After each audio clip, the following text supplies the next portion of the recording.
El día de hoy concluimos esta reunión con dos paneles extraordinariamente interesantes, porque hablan mucho de lo que se ha comentado en los 2 días anteriores.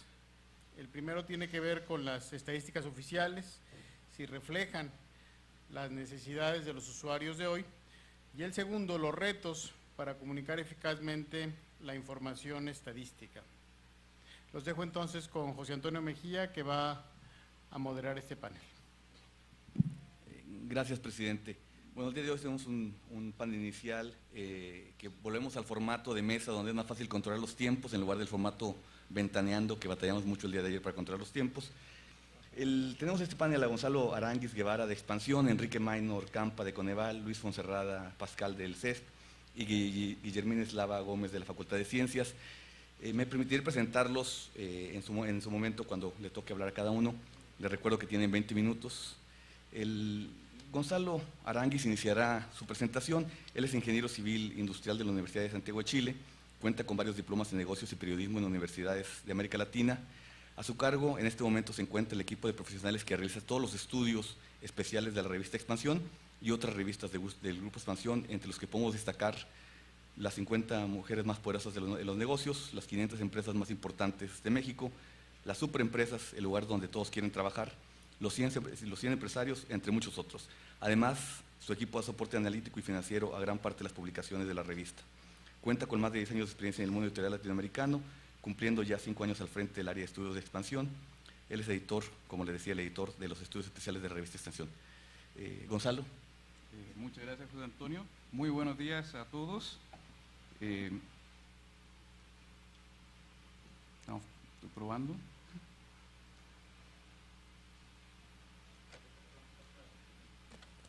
No.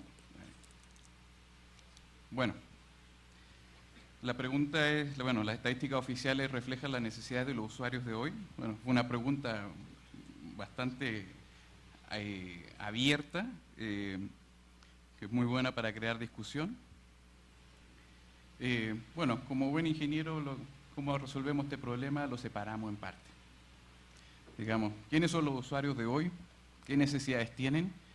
Y también, ¿qué otras estadísticas necesitan los usuarios de hoy, digamos? Bueno, como yo pertenezco al área de los medios, me pongo como primer usuario de las estadísticas oficiales. Por ejemplo, ahí tenemos la revista Expansión. Guillermina me preguntaba cuál era la revista Expansión. Bueno, esa es, quizás muchos de ustedes la conocen. Obviamente en este tipo de revistas ocupamos muchísimas estadísticas oficiales, digamos cuentas nacionales, demográficas, bueno, una cantidad. Sé que ahora, digamos, inflación también, que va a estar a cargo de este instituto. Tenemos también otros medios, manufactura, que encarga mucho, digamos, del área de, digamos, la industria manufacturera, exportaciones, digamos, todo ese tipo de estadísticas. La revista Obras, estadísticas sobre la industria de la construcción. Y bueno, podríamos decir, la revista ¿Quién lleva estadísticas oficiales? Bueno, yo la verdad creo que no, así que mejor la quitamos. Bueno, los usuarios claramente somos todos, o sea, instituciones del Estado, agentes económicos, sociales, público en general, o sea, no, digamos, de alguna forma, estudiantes, empresas, grandes compañías tienen sus propios estadistas, economistas dentro de la compañía para saber a dónde van, y los trabajadores son influidos de eso, buenas decisiones o malas decisiones. Bueno, reflejan sus necesidades estadísticas. Acá, digamos, es un poco más complejo, porque estamos en un mundo que va cambiando todo el tiempo. Entonces, decir, por ejemplo, que sí reflejan todas nuestras necesidades sería un poco absurdo. Yo creo que no totalmente. Yo creo que hay varias oportunidades que podemos trabajar. Para esta parte, digamos, busqué, digamos, asesoría de varios conocidos del instituto, por ejemplo, del Instituto Mexicano para la Competitividad, que es un gran usuario de las estadísticas oficiales, dígase del INEGI o dígase de cualquier fuente oficial, incluso no oficial, y identificamos algunas oportunidades donde hay que trabajar. que son, por ejemplo, temporalidad, el nivel de agregación de la información, la homologación y coordinación entre varias dependencias, entre varias fuentes oficiales y a veces no oficiales de la información, y a veces la calidad de esta información. Bueno, la temporalidad queda muy claro, son 2 puntos en el espacio que entre medio no sabemos qué es lo que pasa. Un ejemplo muy simple, digamos, ahí está el Producto Interno Bruto de nuestro país, y podríamos decir que entre el 2008 y 2009, bueno, caímos un poco. Pero si analizamos trimestralmente, bueno, la caída es un hoyo, digamos. No quiere decir, digamos, que vamos a hacer, que la idea es hacer un censo cada año, pero hay ciertas estadísticas que nos pueden dar mejor información si las trabajamos con mayor temporalidad. Esto lo vemos mucho porque nosotros tomamos el estudio del INCO, el Índice de Competitividad de los Estados, por ejemplo, y hacemos una publicación a raíz de esto. En general mi directora me dice, bueno, Gonzalo, ¿qué cambios hubieron? Yo le digo, bueno, depende porque hay variables que tenemos que son del año 2006, hay otras que son del año 2007, es lo mejor que hay, claramente, pero a veces perdemos un poquito esa información y no sabemos por qué se dan los cambios, qué políticas fueron las que influyeron en algún cambio que se están dando ahora, pero no las hemos visto todavía. De todas maneras ha ido mejorando muchísimo y eso lo he visto yo también año a año, que voy viendo la información, porque antes habían datos, digamos, que eran 5 o 6 años atrás y ahora, digamos, está mucho mejor la información.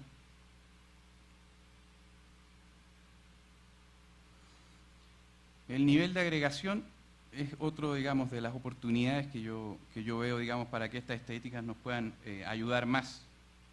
Digamos, a nivel país, tenemos muy buena información de cuentas nacionales, digamos, de gran cantidad de información a nivel país. Pero si nos vamos hacia los estados, ahí empieza, digamos, a faltar un poquito esta información, o a veces está, digamos, un poco desfasada, porque la información viene del año 2008. Cuentas nacionales tenemos, digamos, el año anterior. Y bueno, y si nos vamos al extremo, en municipio, ahí sí tenemos una gran oportunidad, porque finalmente todas nuestras acciones, todas las políticas que se generan, las inversiones que se realizan, van, digamos, finalmente a esa área. Y si no conocemos, digamos, cómo están afectando y cómo están afectando casi al día a día, va a ser muy difícil que sepamos si estamos haciendo lo correcto o no. Dicen ahí, digamos, lo que no puedes medir no lo puedes controlar y no puedes generar, digamos, información para poder realizarlo mejor.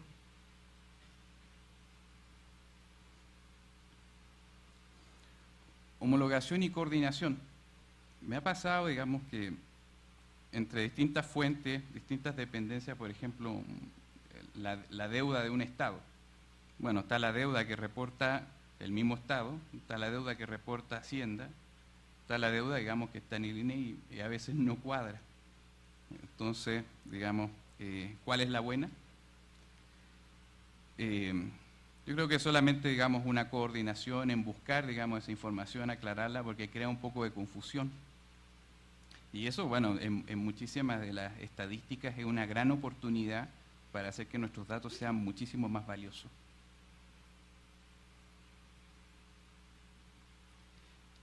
Lo mismo en las metodologías, que está un poquito relacionado.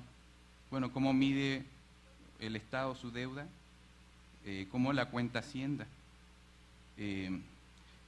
Y bueno, en muchas estadísticas cada digamos, dependencia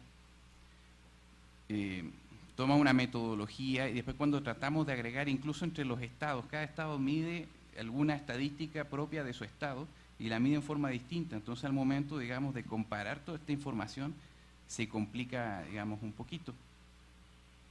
Entonces hay otra gran oportunidad en el área de las metodologías. Bueno, los desfases de información. A veces el Estado tiene la información, la tiene pero en línea, pero de ahí a pasar de una dependencia a otra Resulta que cuando ya es pública la información o de más fácil acceso para el público, finalmente la información siempre es pública, pero cuesta llegar. Resulta que tenemos desfase a veces de 1 año, 2 años, digamos, en la información agregada. Entonces también ahí veo que hay una gran oportunidad para que esta información sea más útil a los usuarios de hoy.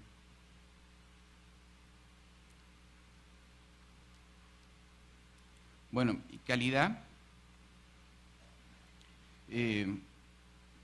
Aquí, por ejemplo, me comentaban varias anécdotas de datos de repente que saltan de una medición a otra. O sea, ¿qué pasó con la prueba de enlace? Que Oaxaca pasó, digamos, de estar en una posición bastante baja y un día a otro pasa a una posición muy alta. ¿O qué pasa con las inversiones en Zihuatanejo? Que de un día a otro también, digamos, de una medición a otro, tenemos unos saltos bastante grandes. Entonces, eso crea un poco la duda, digamos, de que si el dato de Oaxaca puede que esté mal medido o haya sido incluso quizás medio manejado, bueno, pero ¿qué pasa con el resto de la información?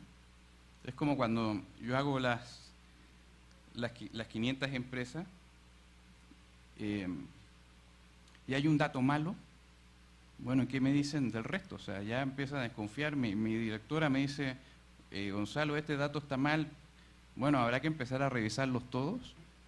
Y yo digo, bueno, puede haber quizás un error, pero lo importante es que todo el proceso, digamos, nos dé un resultado muy bueno y digamos, bueno, y el INEGI, digamos, y el resto de las instituciones tienen la gente, digamos, como para poder revisar muy bien esta información. Podrían decir que esto cuesta eso. Digamos, podría ser, claro, hacer más mediciones de estadísticas de los estados, de los municipios, o digamos, aumentar la temporalidad, podríamos decir que es dinero, pero yo creo, bueno, que aquí hay un gran equipo.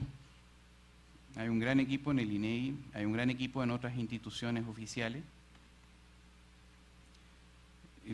que pueden coordinar, digamos, toda esta información, que pueden coordinar todos estos procesos de recolección de datos. Yo creo que lo más importante es que acá está la gente que sabe y, digamos, que puede compartir, digamos, la información, el cómo hacerlo, el estado del arte de la recolección de datos y enseñarles a otras instituciones que están realizando muy bien su trabajo, pero que podemos llevarlo a niveles muchísimo mejores. Y bueno, y buscar también la cooperación de las distintas instituciones, a veces cada uno su institución, o incluso instituciones privadas, son medias reacias, digamos, a compartir esta información y todos estos procesos. Pero yo creo, bueno, el problema yo lo daría por solucionado, digamos, el hecho de trabajar estas cositas que faltan, digamos, para crear esa muy buena información que realmente nos ayude a tomar buenas decisiones.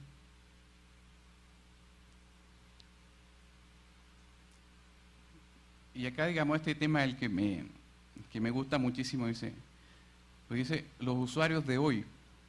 Y yo creo que hoy y mañana ya es distinto. Y las estadísticas que usábamos en años pasados, ya cuentas nacionales, demográficas, era suficiente con eso. Ya con eso ya sabíamos, como dice la estadística, la ciencia del Estado. Ya con eso ya tenemos el Estado controlado, conocemos para dónde vamos. Pero hoy en día vamos cambiando tan rápidamente que yo creo que necesitamos estadísticas nuevas día a día. Y acá, por ejemplo, digamos, estos señores, dado la crisis, me acuerdo una nota que escribió Greenspan, no me acuerdo que fue Greenspan, decía, no tenemos la suficiente estadística para entender las finanzas de hoy en día. Digamos, es abrumador que digan algo así, o sea, no sabemos para dónde vamos. O sea, no lo vieron venir. Lo que tenemos ahí es el índice Case-Shiller, del precio de vivienda en Estados Unidos. Bueno, es una estadística no oficial, pero que claramente indicaba qué es lo que venía. O sea, no puse la gráfica, digamos, de los credit default swaps, que está muy relacionado con eso, pero había más dinero ahí que el PIB de todo el mundo en un año. O sea, bueno, claramente algo estaba pasando. Claro, la gráfica de los credit default swap y toda esa estadística tampoco era recopilada para una fuente oficial, pero necesaria para entender el contexto de la crisis o el contexto a lo que nos enfrentábamos, claramente era muy necesario. Así, obviamente, vamos a necesitar día a día nuevas estadísticas financieras y económicas.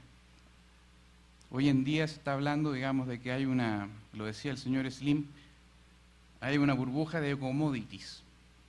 Hay una burbuja, lo dicen Stiglitz, hay una burbuja de excesiva liquidez en Estados Unidos que está provocando, digamos, que nuestras monedas en Latinoamérica, en países emergentes, digamos, se estén apreciando fabulosamente. Bueno, ¿qué va a pasar con eso? Yo la verdad, como decía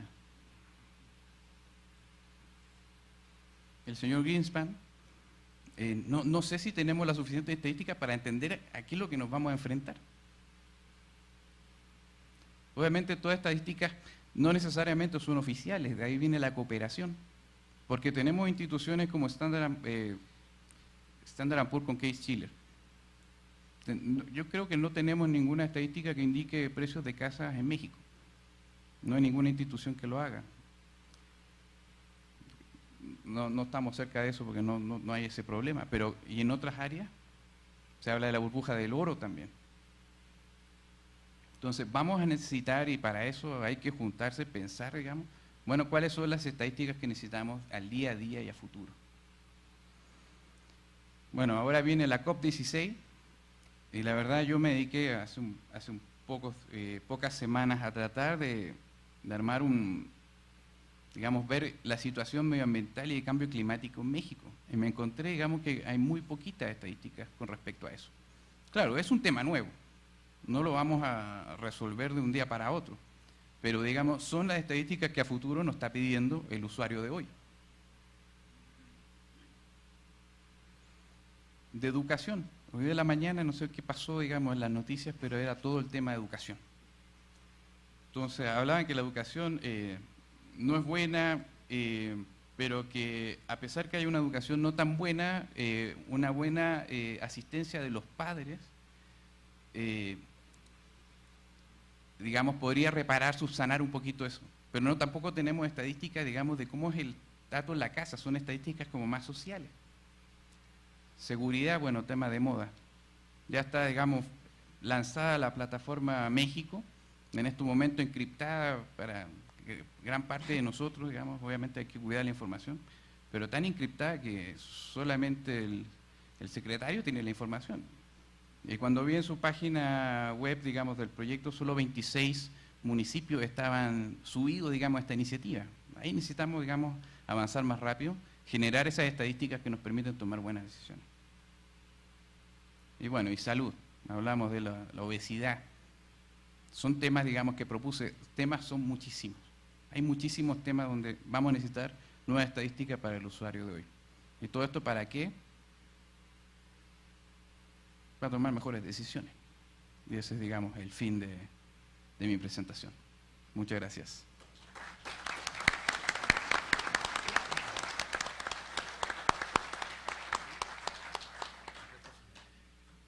Gonzalo, muchas gracias. Bueno, continuamos con Enrique Maynor Campa. Él es director de Planeación y Normatividad de la Política de Evaluación en el Consejo Nacional de Evaluación de la Política de Desarrollo Social, Coneval. Además, ahí mismo es encargado de la dirección de muestreo y estadística. Enrique estudió la licenciatura en Economía en la UAM Iztapalapa, donde recibió la medalla del mérito universitario. Posteriormente realizó estudios de doctorado y maestría en el Colegio de México. Estos estudios fueron en Economía.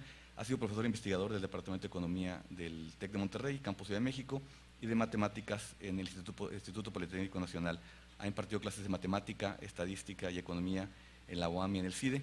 Actualmente imparte clases en la Escuela de Graduados en Administración Pública y Política Pública del Tecnológico de Monterrey, Campus Ciudad de México. Ha contribuido en diferentes investigaciones de matemática educativa, economía y evaluación de impacto de programas sociales. Enrique, 20 minutos. Bueno, ¿sí se escucha? Buenos días, muchas gracias por la invitación a compartir aquí con ustedes nuestra experiencia en el uso precisamente de las estadísticas oficiales que maneja el INEGI. No sé si pudieran poner la presentación. La titulé la utilidad de la información estadística oficial en la medición de la pobreza en México. Mi presentación estará compuesta de 3 partes. En una primera platicaré algo que para la mayor parte de los que estamos aquí ya conocemos, que es el Coneval. Sin embargo, bueno, no está de más recordarlo.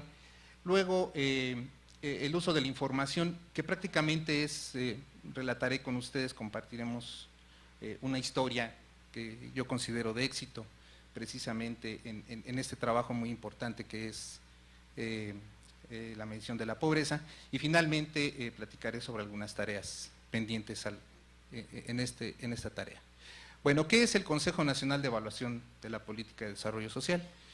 Es un organismo que emana a partir de la Ley General de Desarrollo Social, que fue promulgada en el año de 2004, como un organismo público descentralizado de la Secretaría de Desarrollo Social, que cuenta con patrimonio propio, con autonomía técnica y de gestión.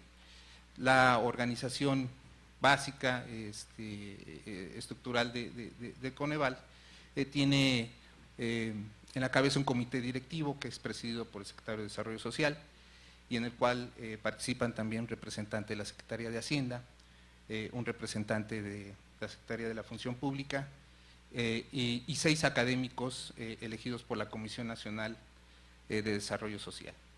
Bien, como parte de la organización existe la Comisión Ejecutiva, que es la encargada, digamos, de establecer los lineamientos de las diferentes tareas, lineamientos y criterios técnicos, metodológicos, académicos, y que está compuesta por los 6 académicos elegidos por la Comisión de Desarrollo Social y por un secretario ejecutivo. Y finalmente la Secretaría Ejecutiva, en la cual nosotros colaboramos, que se encarga precisamente de llevar a cabo todas las actividades propias del Coneval.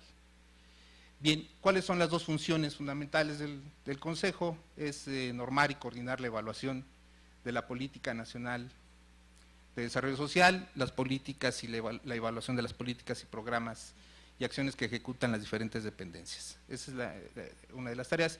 Y otra tarea es la medición de la pobreza, estableciendo los lineamientos y criterios para la definición, identificación y medición de la misma, garantizando, de acuerdo a los ordenamientos legales, transparencia, objetividad y rigor técnico en esa tarea. Bien, entonces, eso es el Coneval, tiene esas 2 tareas, la evaluación de los programas sociales, la evaluación de la política de desarrollo social y la medición de la pobreza.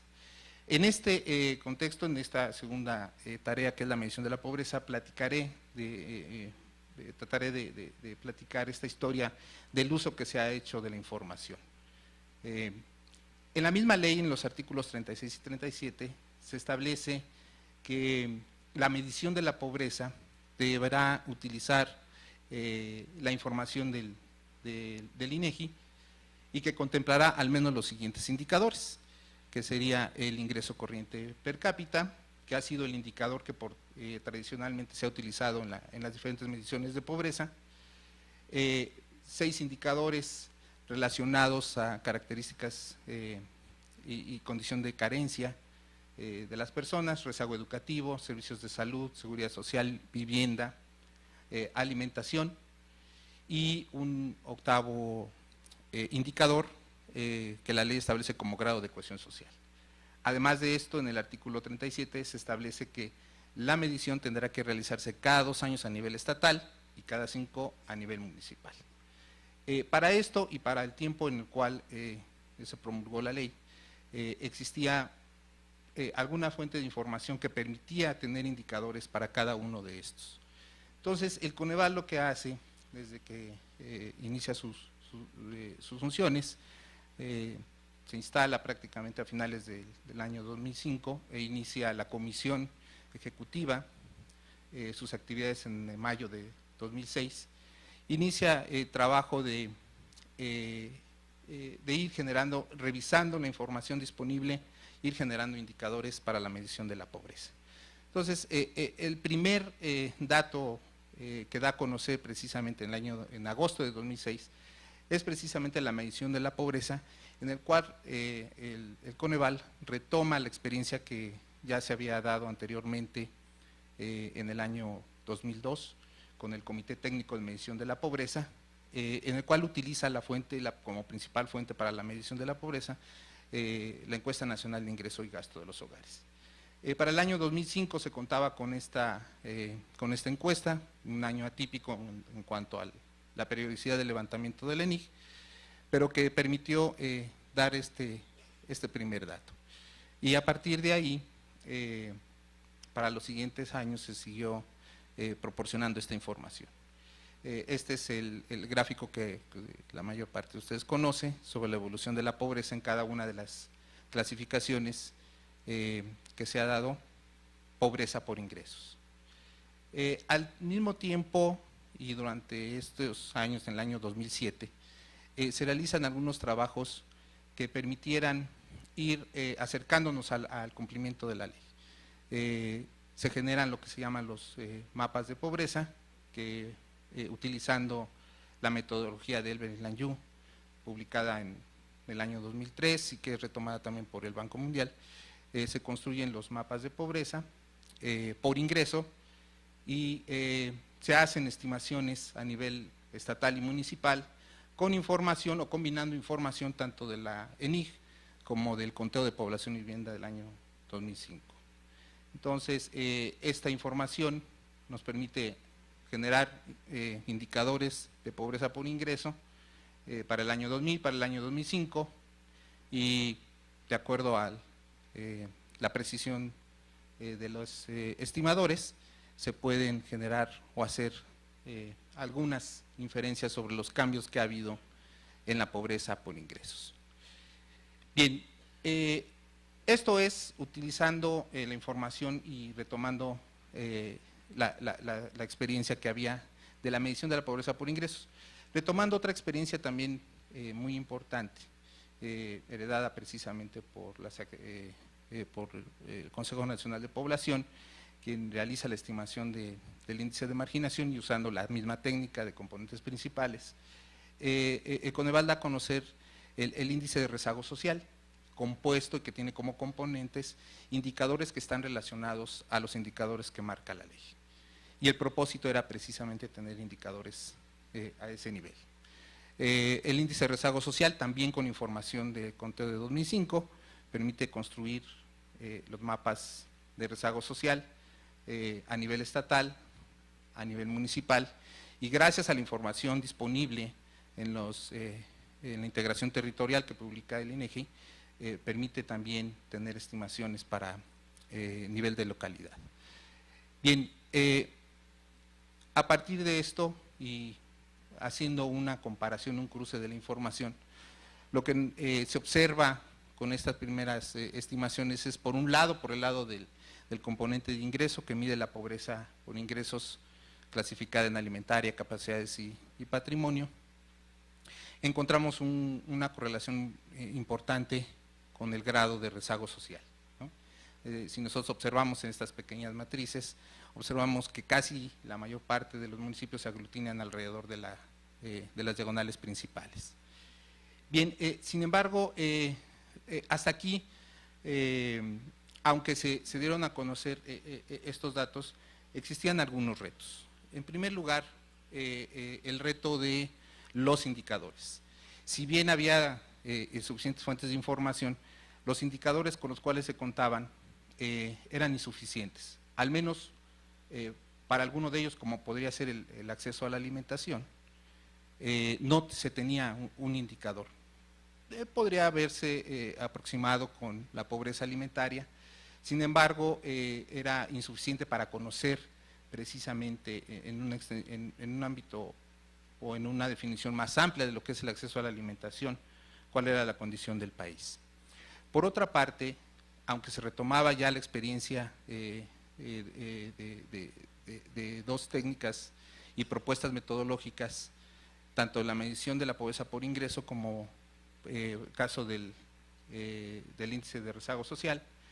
No obstante, no había propiamente una metodología. Al mismo tiempo que se iba generando esta información durante el año 2006-2007, la comisión ejecutiva, este grupo de académicos, que es la parte central y la espina dorsal del Consejo, inicia trabajos de deliberación para poder aproximar y generar una metodología que integrara los indicadores que estaban marcados en la ley. Y por último, y bueno, no menos importante, es precisamente el problema de la identificación.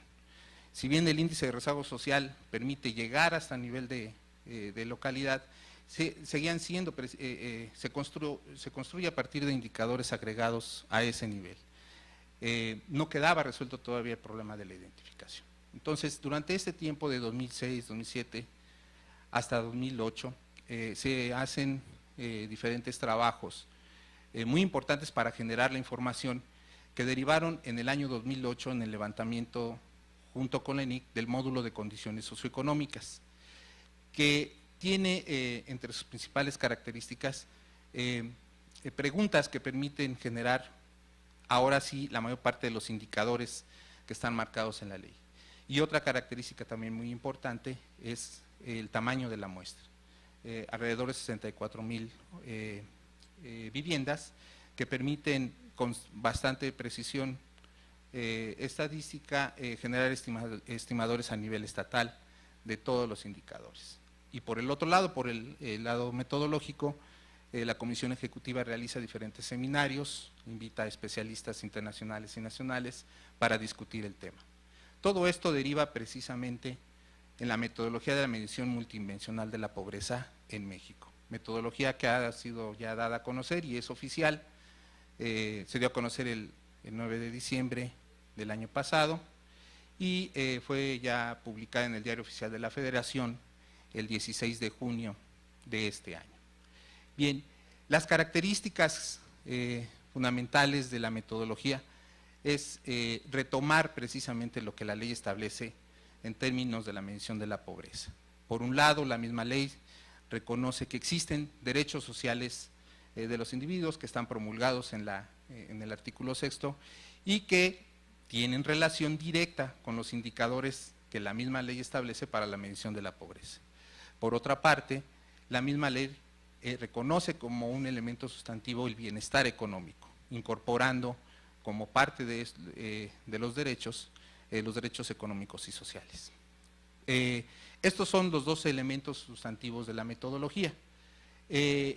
Dado esto y dado las condiciones de un enfoque de derechos en los cuales estos no son sustituibles, no se pueden valorar uno más que el otro, la metodología tiene estos elementos. Por un lado, reconoce que los individuos, el desarrollo social es la confluencia de dos esferas importantes, el bienestar económico y los derechos sociales.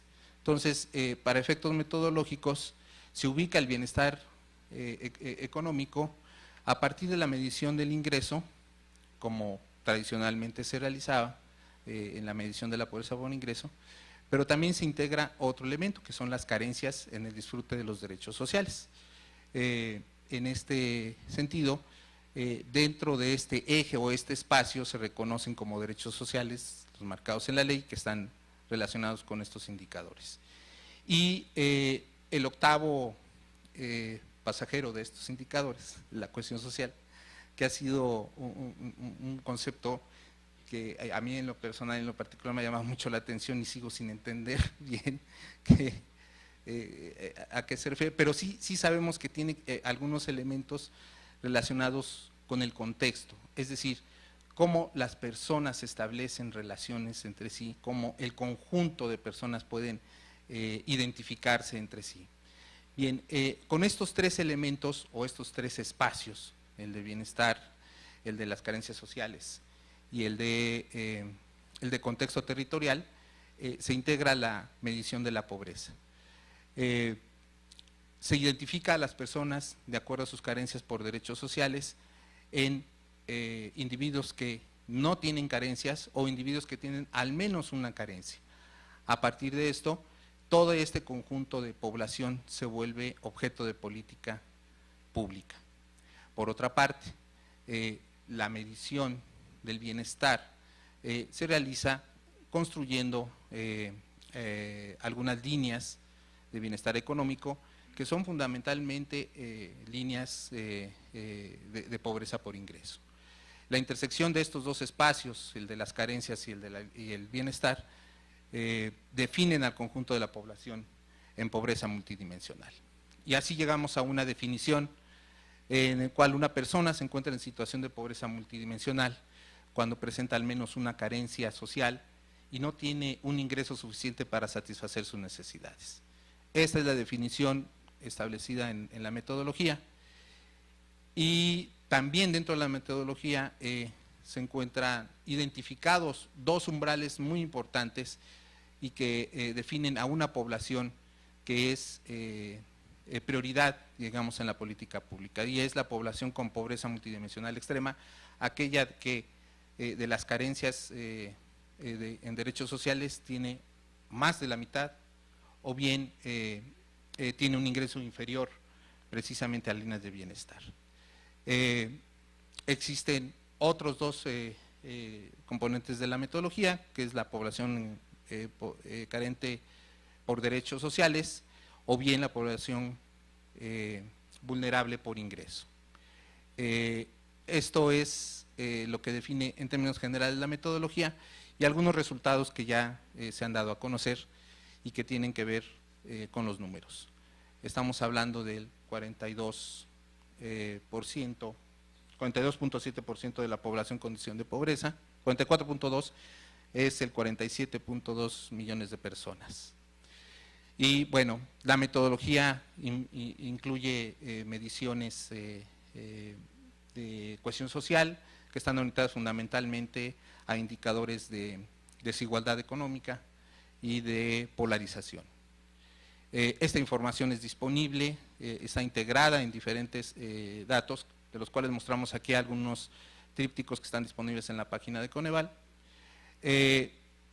Pero también existe un problema, y con esto trataré de terminar: la periodicidad en la información.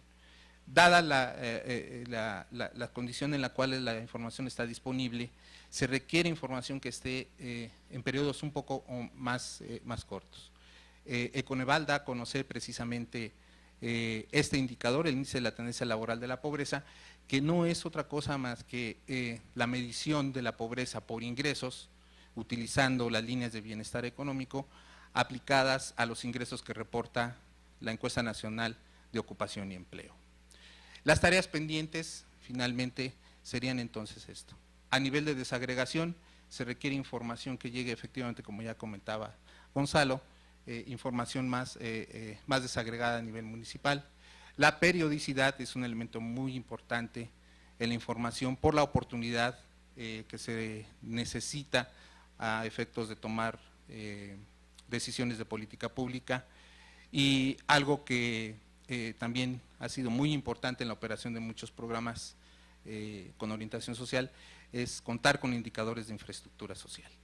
Les agradezco mucho su atención y esa es parte de la información que queremos compartir.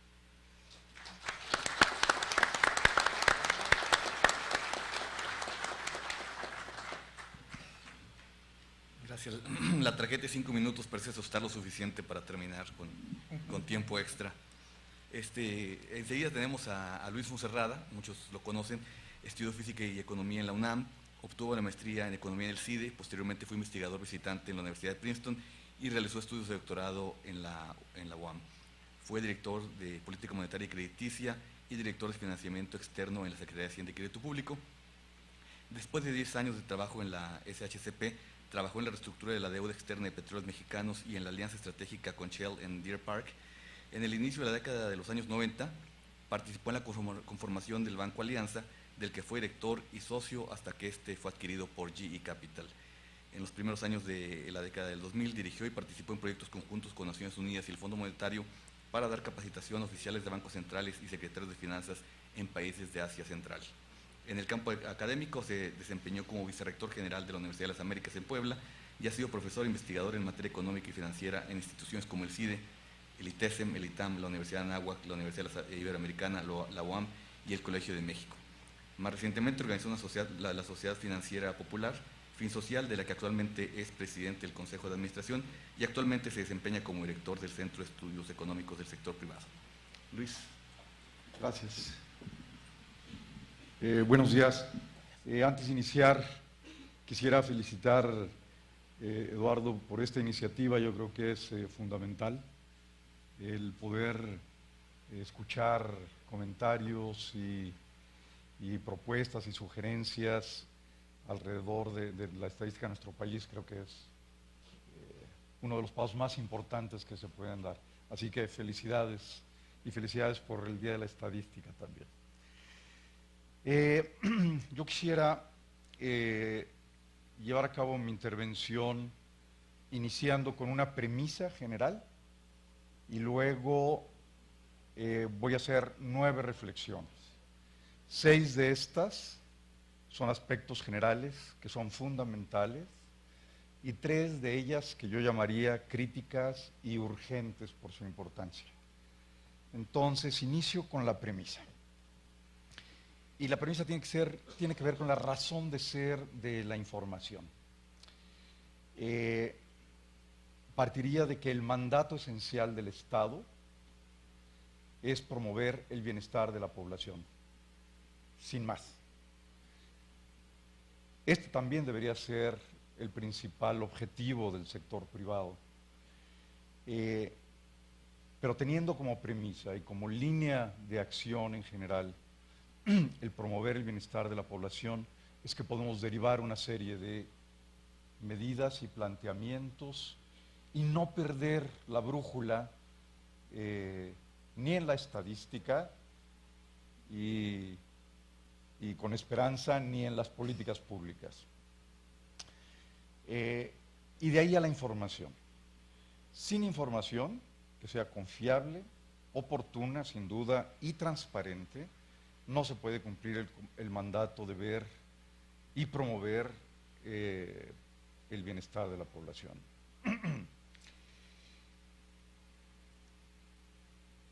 Muy brevemente, la importancia de la información, yo creo que ya se ha dicho hasta el cansancio en estos días, pero desde este punto de vista, desde el punto de vista del principal mandato de ver por el bienestar de la población en nuestro país, no hay duda que es el principal apoyo para diseñar las políticas públicas y la política económica.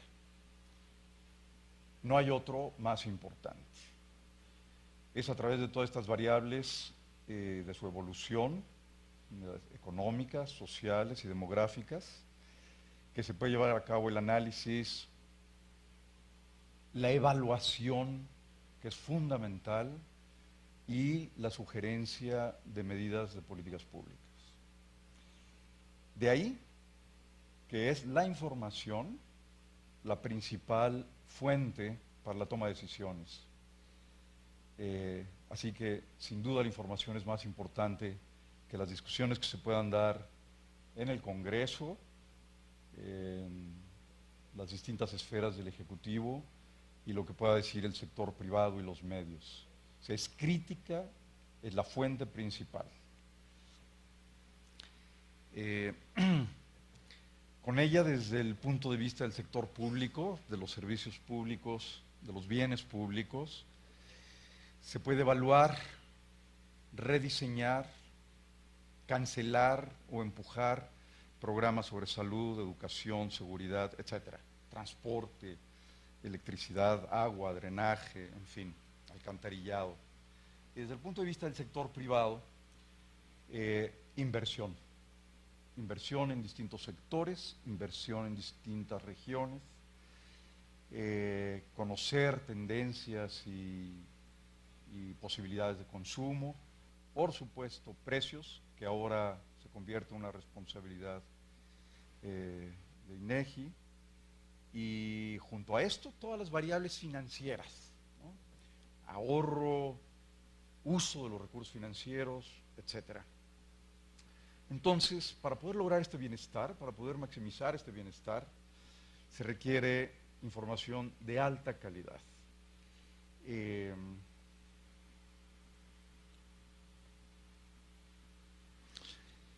Por suerte tenemos al INEGI.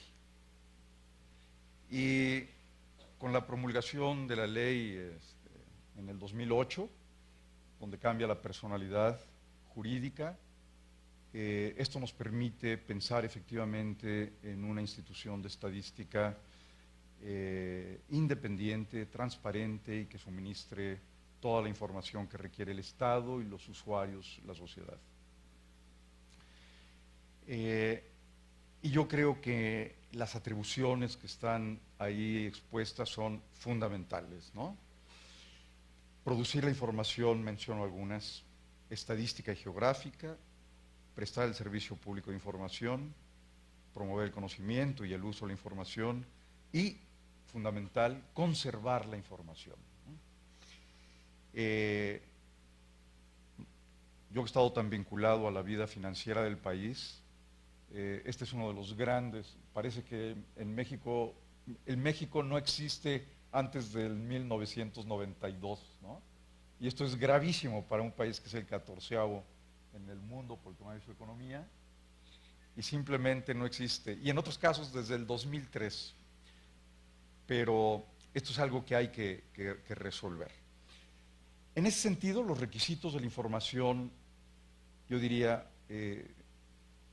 y entro entonces a estas 6 reflexiones, debieran ser las siguientes. Y estos son 6 aspectos generales fundamentales que nos deben permitir estudiar, conocer, evaluar, seguir la vida del país. La primera sería que la información a través de la página del INEGI puede hacerse aún más amigable. Ha habido avances que son importantes, pero hay datos que no son fáciles de encontrar si no se es un usuario frecuente. Nosotros en el centro somos muy frecuentes usuarios, ¿no? Así que creo que podemos llegar a muchos de los vericuetos. Pero el otro día, platicando, por ejemplo, con el subsecretario, con Dionisio en Hacienda, yo le decía, es que si no se publican las cifras en Excel, por ejemplo, la oficina del Budget Office en Estados Unidos, uno puede ver, creo que desde 1880, año con año, en Excel, las cifras, ¿no? Acá con trabajos encontramos en PDF. Entonces alguien que estaba ahí de Transparencia Mexicana decía, ay bueno, pero hay un programa que metes el PDF, le das vueltas y te sale en algo en Office, ¿no? ¿Quién sabe en qué en Office? Porque a lo mejor sale como texto, o con buena suerte le das ahí otras cosas. Dice, bueno, me dijo, así que sí se puede. Dije, no, maestro, bueno, se trata de que un profesor de secundaria entre, ¿no? Y que los alumnos de primaria entren. Si no, no hay transparencia. Ese es el punto. Entonces debe tener un acceso absoluto, ¿no? Sería muy conveniente que ustedes tomaran esas cifras de Hacienda y las pusieran en Excel para los últimos 100 años. Pero yo creo que esto es fundamental, ¿no? A veces es tedioso el encontrarlas, yo creo que ha habido avances, pero yo diría esta es la primera recomendación importante. La segunda es que se podrían incorporar efectivamente cifras como las fiscales, y no solamente en la parte de gasto, que es relativamente pública, difícil de encontrar a veces, sin continuidad, cambian la metodología, esconden cosas, etcétera. Es decir, realmente es casi una labor de magos, ¿no? El poder hacer algún análisis y una evaluación. Pero en términos de las cifras fiscales y otras cifras, y esta sería la segunda recomendación, es en términos de transparencia se pueden incorporar otras series, sin afectar la confidencialidad. Hay 1000 formas de publicar lo que se paga de impuestos sin afectar la confidencialidad. No necesitamos ni el nombre ni la dirección del que pagó ni cuánto pagó. Lo que requerimos son cifras que nos permitan conocer qué sucede realmente, ¿no? La discusión que se tuvo el año pasado sobre la ley de ingresos fue muy grave cuando se decía que un número de empresas pagaba muy pocos impuestos. Cuando calculamos el pago de impuestos como porcentaje de ventas, que es lo único que puede ser, que es lo único público, nos encontramos que se pagan más impuestos que en Estados Unidos, que en España y que en otros lugares. Pero estas cosas existen y yo creo que sin duda es responsabilidad del INEGI poder lograr estos avances importantes en las cifras y en las series que se publiquen. El tercer punto, que yo creo que es crítico, y siguiente recomendación, es que persiste esta ausencia histórica de las cifras que mencionábamos. No hay series históricas homogéneas. Entonces, cuando se trata de trabajar, por ejemplo, con pobreza, pues podemos llegar hasta 92, que es cuando la metodología ya es consistente para acá. Pero a lo mejor eso es la parte menos importante, ¿no? Cuando queremos saber sobre tendencias de inversión, de producto, de empleo, etcétera, etcétera, es ridículo que trabajemos con 20 años de cifras, ¿no? O 18, o en este caso del 2003 para acá, ¿no? Con la nueva metodología. Entonces tenemos 7 años de cifras homogéneas y luego ahí hay que hacer algunos trucos. Y yo creo que es una labor no sencilla, pero fundamental. La homogeneidad en las cifras históricas para irnos, algunos investigadores americanos, mexicanos, hemos hecho cálculos para tener una serie histórica larga, pero sería fundamental tener una cifra oficial de INEGI homogénea, ¿no?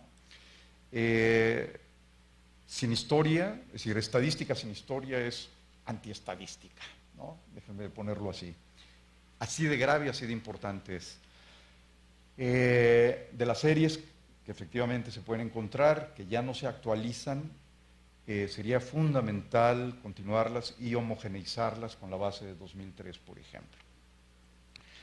La cuarta recomendación de estas, la cuarta consideración es la oportunidad, que yo creo que se ha mencionado mucho y es crítica. Si no hay oportunidad, podríamos no tenerlas. Así de grave es. Y para efectos de diseño de políticas públicas, de política económica, la oportunidad es crítica, ¿no? Yo creo que es cierto que se ha hecho un esfuerzo importante. Yo creo que en ese campo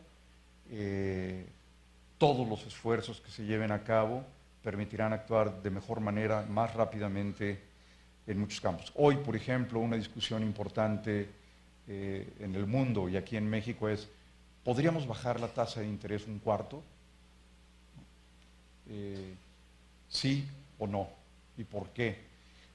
Yo creo que la oportunidad de las cifras aquí en el PIB, en la producción industrial, etcétera, etcétera, es crítica. No solamente por eso, sino también vinculado a la balanza de pagos, ¿no? Y a la cuenta de capital, cifras que el Banco de México tiene diariamente, pero tampoco se conocen. Entonces, la oportunidad en general sería el cuarto punto. Yo creo que es imposible subrayar, es decir, exagerar la importancia que tiene, ¿no? El quinto punto sería, primero, lo primero. Las variables básicas, fundamentales en términos de oportunidad y en términos de profundidad son en las que debiéramos estar concentrados. Antes probablemente de saber cuál es la preferencia de los mexicanos sobre las faldas cortas o las faldas largas, que pueden ser muy divertidas, yo no tengo inconveniente, o sobre si preferimos a los morenos, las mujeres, o a los güeros, y si los hombres, yo creo que está bien, puede ser, pero primero lo primero.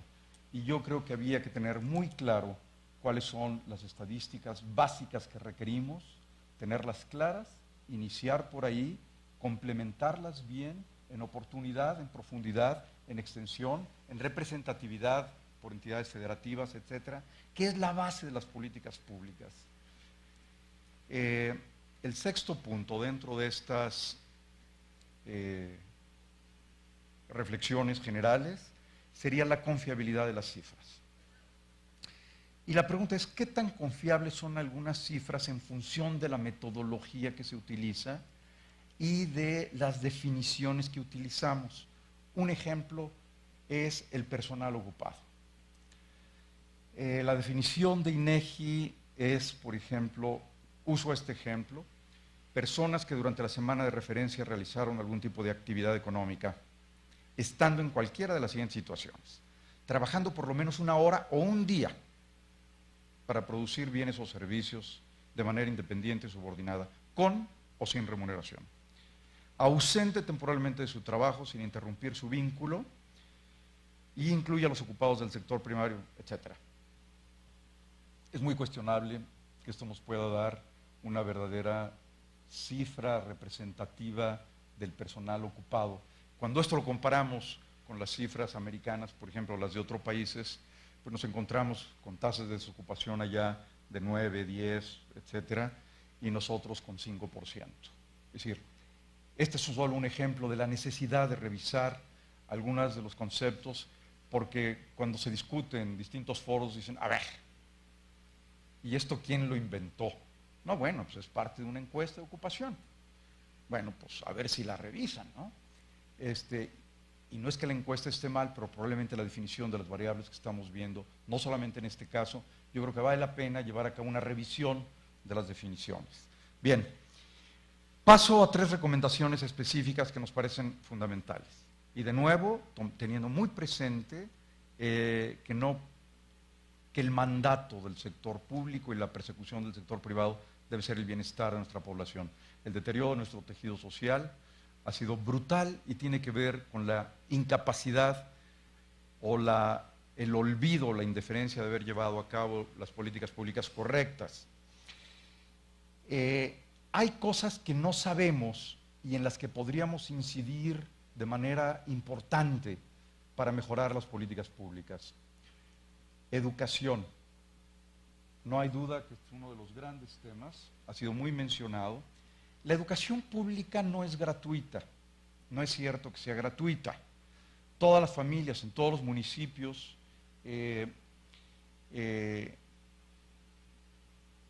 aportan dinero, se cooperan para comprar un excusado, se cooperan para pagar unas cartulinas, etcétera, etcétera.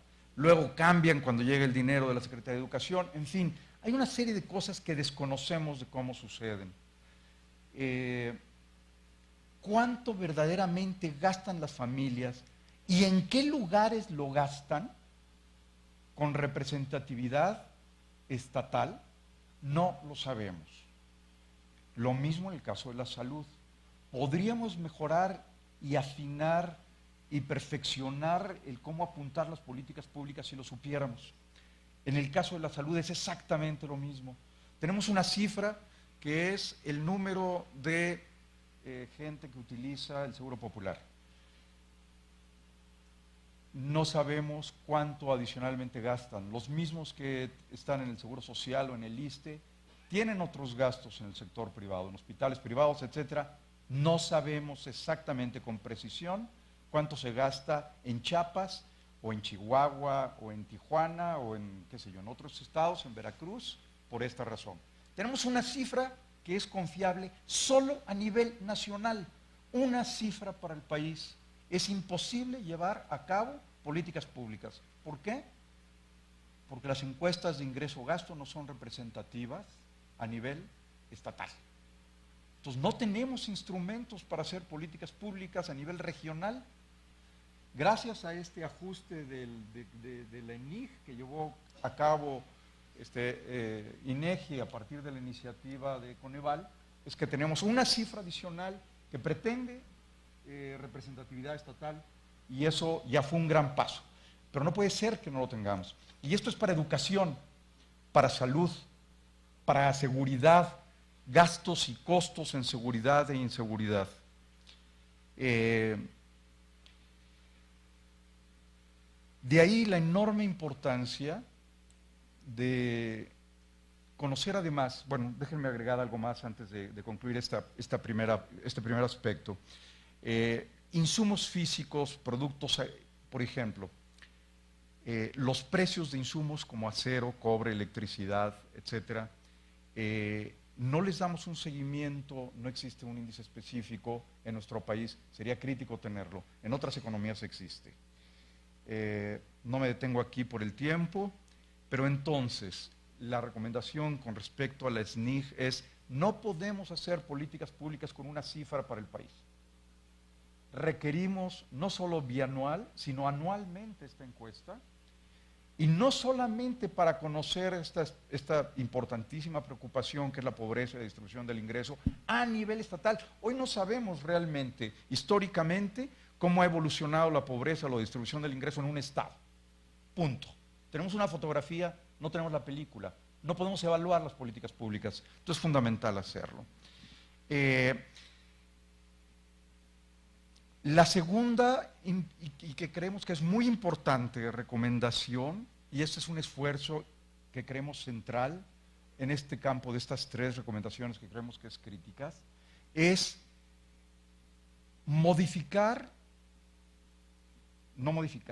encontrar una nueva medición para el bienestar. El PIB nos mide la producción y el PIB ya no es suficiente para medir lo que sucede con nuestro país. La paradoja del año pasado, se nos cae 6,5 el PIB y solo perdemos 200,000 empleos en 16 meses. Quiere decir que el PIB ya no nos sirve para nada para efectos de medir bienestar. Entonces, y tampoco sabemos cuánto nos cuesta producir en términos del impacto ambiental. Entonces, esta es la segunda gran tarea que yo creo que tenemos todos, que es una nueva medición. No hay que abandonar el PIB tiene una función, pero de acuerdo con el reporte Stiglitz, yo creo que por ahí tenemos que llevar a cabo una nueva definición de un índice diferente que incluya bienestar y factores no capturados por el PIB, salud, situación laboral, etcétera. También en términos del impacto en el medio ambiente, ¿no? Un PIB, entre comillas, verde, el tema que ya se ha discutido mucho, pero nos parece que es fundamental llevarlo a cabo. No estamos midiendo el bienestar con el PIB, no es suficiente ya. Yo diría que es una importantísima tarea que tenemos que llevar a cabo. Y mi última recomendación, y con esto termino, es sobre algo que es crítico y es la autonomía y la independencia de INEGI. Este es un punto fundamental. Si la estadística no es absolutamente independiente y autónoma, no es estadística y no nos sirve para nada. Y este tema está sin duda vinculado a la disponibilidad y transparencia de la información que produce el INEGI. Yo creo que en esta nueva vida de INEGI es fundamental tener un especial cuidado alrededor de esta independencia, ¿no? Es importante que se respete la confidencialidad, pero esto no puede impedir que se dé a conocer la información y que sea utilizada por todos. La transparencia no puede tener límites. Si tiene un límite, deja de ser transparencia. Y yo creo que el INEGI debe ser la gran bandera independiente para las políticas públicas, para todos los usuarios de la información y para el futuro del país, ¿no? Yo me detendría aquí.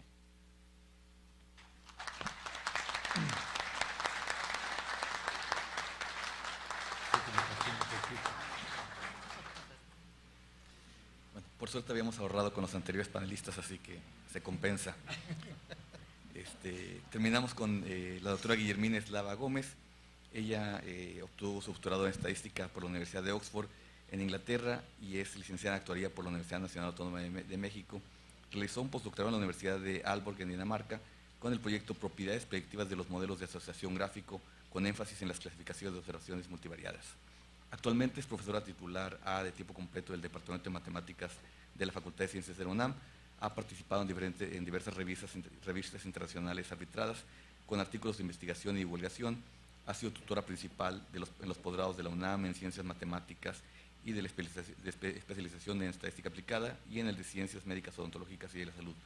Por su alto desempeño y labor sobresaliente, pertenece al programa de primas al desempeño del personal académico de tiempo completo de la UNAM y, entre otras distinciones, también es miembro de la Comisión Académica del Departamento de Matemáticas de la Facultad. Guillermina. Muchas gracias. Pues es para mí un gusto estar por aquí y agradezco la invitación a participar en este foro. Ya varios ejemplos, la ventana desde donde yo veo las estadísticas es la ventana académica y mi profesión es actuaría y mi especialidad es estadística. Hay quienes la dividen en la aplicada y en la no aplicada, pero realmente viven juntas. Entonces, hago algo de metodología, pero también en aplicaciones, y en aplicaciones tan diversas donde he aprendido escuchando en diversos foros, que realmente hay una metodología y un conocimiento que se aplica en distintas áreas y que parece tan distinta, pero a la hora de aplicarla da lo mismo si uno usa, como decía ayer con el señor de SAS, el credit scoring para un banco, o si usa algún procedimiento predictivo para ver cuál es la situación de desnutrición infantil en el medio rural en México. Y parecieran unas áreas tan distintas, pero a la hora de que baja uno a la tierra y a la metodología ya son muy parecidas, si no las mismas.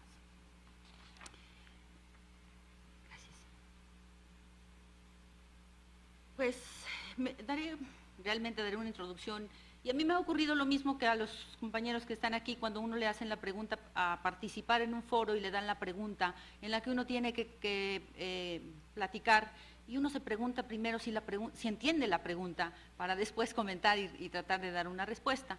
Entonces me pregunté quiénes son los usuarios, cuáles son las necesidades. Pues se me ocurrieron varios ejemplos en los que he participado, algunos directamente y algunos indirectamente, y volver a la pregunta y dar alguna respuesta, y después dar algunos comentarios finales basados en mi experiencia. Y debo también remarcar que mi experiencia es académica, me he mantenido todo el tiempo en ella, adentro y fuera del país, y entonces pues claro que me encontré a Gonzalo, que creo que ya no está, y ambos reímos cuando le dije, ¿tú de dónde vienes? Y me dice, de Expansión, de la revista Expansión. Le digo, ¿cuál es? Me dice, pero si es la revista financiera más importante del país. Bueno, entonces nos reímos y continuamos la caminata hacia aquí. Bueno, entonces la primera pregunta es, ¿las estadísticas oficiales reflejan las necesidades de los usuarios de hoy? Pues las estadísticas oficiales, como si existieran las no oficiales. Y entonces me pregunté, bueno, no estaba tan alejada. El Instituto Internacional de Estadística tiene toda una sección que se llama Estadísticas Oficiales, y a ese instituto pues participamos y acudimos a sus conferencias. No es que existan las no oficiales, es que pues son aquellas que yo entiendo, y a esas me voy a referir aquí, pues son aquellas cifras que reflejan características de la población o del territorio. Estas cifras pues provienen de mediciones individuales y son producidas principalmente por este instituto a través de sus censos o a través de sus encuestas. Sin embargo, pues el Banco de México es alguien más que provee cifras que podríamos decir estadísticas oficiales, y también cuando uno lee en el periódico la UNAM, la matrícula de la UNAM es tanto, pues uno entendería que también es una estadística oficial.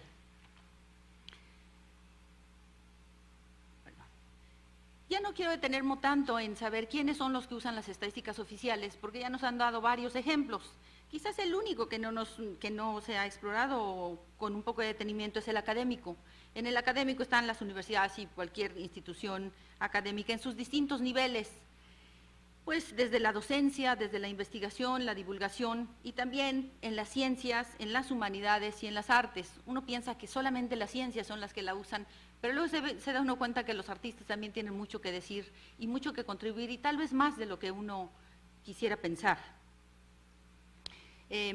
Pues este instituto y cualquier universidad y cualquier institución pública ya no puede vivir alejada del mundo, ya está interrelacionada a través de su personal, de sus profesores, de su lengua, de todas las cifras que tiene que compartir para poder compararse, para poder aprender, para poder compartir, porque eso a final de cuentas, y creo que coincido mucho con la frase de Luis, al final estamos interesados en un bienestar de la sociedad. No queremos conocer las cifras nada más para estar más contentos si fueron más o menos. Las queremos conocer para dar diagnósticos, para saber cómo estamos, cómo mejorar en la educación, cómo son las jovencitas que estudian, ¿dependen de la educación de la madre o no? ¿Dependen del padre o no? ¿El nivel de desnutrición de los niños en las serranías es tan grave como pensamos? ¿O aquellos donde no llega la Coca-Cola y no llega porque no entra el carro, ¿de verdad están tan desnutridos? ¿De verdad esas poblaciones vale la pena tenerlas aisladas? A lo mejor ellos están más felices que nosotros. Hay 10 millones de habitantes que viven en zonas entre 0 y 500 habitantes, en localidades entre 0 y 500. Claro que tenemos al medio rural que está entre 1 y 2.500, esa es la población rural. Y quiero contarles una experiencia que la he traído muy marcada y que es cuando analizamos una encuesta, la ENAL, la Encuesta Nacional de Alimentación en el Medio Rural en 1996, ya bastante pasada de tiempo. La analizamos y la trabajamos con chicos que hacen tesis de licenciatura, de maestría, le damos vueltas, la volteamos y en fin.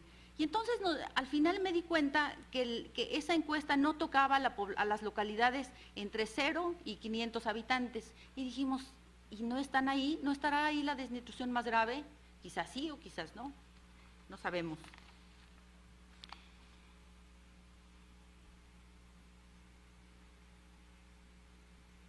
Hay unos usuarios, y después me pregunté, ¿quiénes son los usuarios? Bueno, los usuarios son activos y potenciales, son también muy diversos y sus necesidades dependen de distintas cosas. Pero, ¿por qué son muy diversos? No tan solo son diversos porque son de un medio de comunicación o porque son de una escuela a la otra, porque es el gobierno, porque es el sector salud.